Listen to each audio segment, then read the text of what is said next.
Hi friends, இன்றைக்கி நம்ம கிச்சனில் என்ன செய்யலான்னு பார்க்கலாம் வாங்க.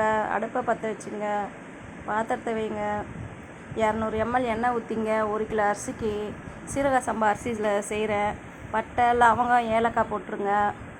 சீரக சம்பாவில் பிரிஞ்சு செய்கிறேன் இன்றைக்கி. 1 கிலோ அரிசிக்கு 1/4 கிலோ வெங்காயம், 1/4 கிலோ தக்காளி போடணும். 4 பச்சை மிளகா போடுங்க. நல்லா பொன் விரலாக வதக்கணும். நல்லா ஃப்ரை ஆகணும். ஃப்ரை ஆன பேருக்கு 100 ml இஞ்சி பூண்டு போட்டு அரைச்சி வச்சுங்க. இஞ்சி பூண்டு போட்டு அரைச்சி வச்சுட்டு நல்லா வதக்கணும். மஞ்சத்தூள் கொஞ்சம் போடுங்க.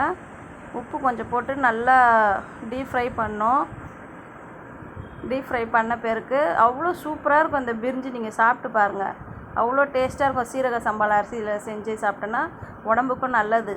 ரொம்ப ஹெல்த்தியான ஃபுட்டு இது. சாப்பிடுங்க, செஞ்சு சாப்பிட்டு பாருங்கள், அவ்வளோ டேஸ்ட்டாக இருக்கும். உப்பு தேவையான அளவு உப்பு போட்டுங்க. நல்லா அப்போ தான் வெங்காயம் நல்லா ப்ரௌனாக ஆகும். நல்லா ஃப்ரை பண்ணிக்கங்க. நல்லா ஃப்ரை ஆன பிறகு இந்த சைடு முட்டை வேக வச்சுருக்கேன். என் பொண்ணு இன்றைக்கி சனிக்கிழமையில சாப்பிடாது, அதனால் நாங்கள் 3 பேருக்கு தான் முட்டை வேக வச்சுருக்கேன் இன்றைக்கி. தக்காளி நல்லா போட்டு நல்லா வதக்குங்க. நல்லா ஃப்ரை ஆகணும். உங்களுக்கு தேவையான காய் போட்டு செஞ்சுங்க. நான் இன்றைக்கி நிறைய காய் போடல, வெறும் கேரட்டு, பட்டாணி, மீன் மேக்கர் என் பொண்ணுக்கு ரொம்ப பிடிக்கும், அதனால் நான் மீன் மேக்கரும் போடுறேன். மீன் மேக்கர் என்ன பண்ணுங்கள், நல்லா சுடு தண்ணியில் நல்லா கொதிக்க வச்சுட்டு அதில் மீன் மேக்கர் போட்டு நல்லா கொஞ்சம் நேரம் ஊறின பிறகு போடுங்க. அப்போ தான் சாஃப்டாக இருக்கும். 100 கிராம் இஞ்சி பூண்டு பேஸ்ட்டு போட்டிருக்கேன். நல்லா டீப் ஃப்ரை பண்ணுங்கள். நல்லா வதக்குங்க. நல்லா ஃப்ரை ஆகணும். நல்லா ஃப்ரை ஆனால் தான் அந்த டேஸ்ட். இஞ்சி பூண்டு போட்டு நல்லா ஃப்ரை பண்ணிக்கங்க. நல்லா அந்த பச்சை வாசனை நல்லா போகணும். அப்போ தான் நல்லா போனால் தான் அந்த சாப்பாடுக்கான டேஸ்ட்டே கொடுக்கும். தக்காளி வெங்காயம்லாம் அவ்வளோ சூப்பராக வதக்கணும். வதக்குனா தான் அந்த சாப்பாடே நல்லாயிருக்கும். நல்லா வதக்கிட்ட பிறகு தயிர் ஊற்றிங்க. 1 டம்ளர் தயிர் ஊற்றிங்க. கேரட், பீன்ஸ், பட்டாணி போட்டுக்குங்க.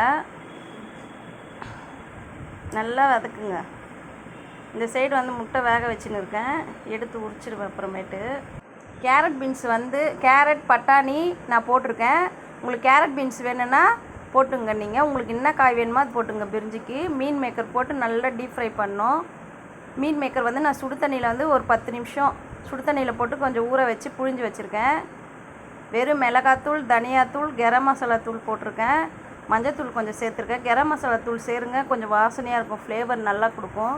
பட்டை அவங்க அவ்வளோ நான் போட மாட்டேன், சும்மா 2 தான் போட்டிருக்கேன். நல்லா ஃப்ரை பண்ணிங்க. தயிர் நல்லா ஊற்றி நல்லா ஃப்ரை பண்ணுங்கள். அந்த மசாலா வாசனை நல்லா போனால் தான் உங்களுக்கு நல்லா டேஸ்ட்டு கொடுக்கும். பசுமாட்டு தயிர் தான் ஊற்றிருக்கேன். தான் நல்லா இதுவாகும், நல்லா ஃப்ரை ஆகும். உங்களுக்கு நல்லா ஃப்ரை பண்ணும். நீங்கள் என்ன பண்ணுங்கள், புதுசாக செய்கிறவங்களுக்கு எவ்வளோ மெஷர்மெண்ட்டு தண்ணி தெரியாது. 1 டம்ளர் அரிசிக்கு 2 டம்ளர் தண்ணி வைக்கணும். சீரக சம்பா அரிசியில், இதே பாஸ்மதி அரிசியாக இருந்தால் 1 டம்ளர் அரிசிக்கு 1 டம்ளர் அரிசிக்கு 1.5 டம்ளர் தண்ணி தான் வைக்கணும். அப்போ தான் நல்லாயிருக்கும். அப்போ தான் உதிரியாக வரும் சாப்பாடு பாஸ்மதி அரிசி. இது சீரக சம்பானா நார்மலான அரிசி மாரி தான் நம்ம தண்ணி வைக்கணும் இதுக்கு. நல்லா இப்போ பாருங்கள் ஃப்ரை ஆகிடுச்சு. இதில் ஒரு இது ஃபுல்லாக அரிசி வச்சேன். இப்போ 2 இது தண்ணி வைக்கிறேன் பாத்திரத்தில். பார்த்துங்க, முட்டை வெந்துன்னு இருக்குது. நல்லா இப்போ என்ன பண்ணால் அந்த மசாலாலாம் ஒன்றாகி நல்லா கொதிக்கிற வாசனை, நல்லா ஸ்மெல்லு போகணும். நல்லா வாசனையாக இருக்கும். பிரிஞ்சி சீரக சம்பா அரிசி அவ்வளோ உடம்புக்கு நல்லது. நீங்கள் அதில் செஞ்சு சாப்பிட்டு பார்த்து எனக்கு சொல்லுங்கள், அவ்வளோ சூப்பராக இருக்கும். அரிசி போட்டுட்டேன். இப்போ கொஞ்ச நேரத்தில் அரிசி வெந்த பிறகு பாருங்கள், நான் எவ்வளோ சூப்பராக செஞ்சு காட்டுறேன் பாருங்கள். உங்களுக்கு எதுனா டவுட் வேணுன்னா இந்த சேனலில் இது பண்ணுங்கள், கேளுங்க, நான் சொல்கிறேன். பாருங்கள், சீரக சம்பா அரிசி நல்லா வெந்துருச்சு பாருங்கள். பாருங்கள், சீரக சம்பா அரிசி நல்லா வெந்துருச்சு. இப்போ டம் போட போகிறேன். நான் டம் போடுற கண்டிஷனில் இருக்குது.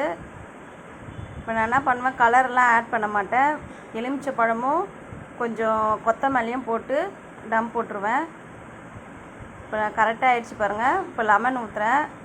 சும்மா 1 ஸ்பூன் லெமன் ஊற்றி டம் போட்டுருவேன்.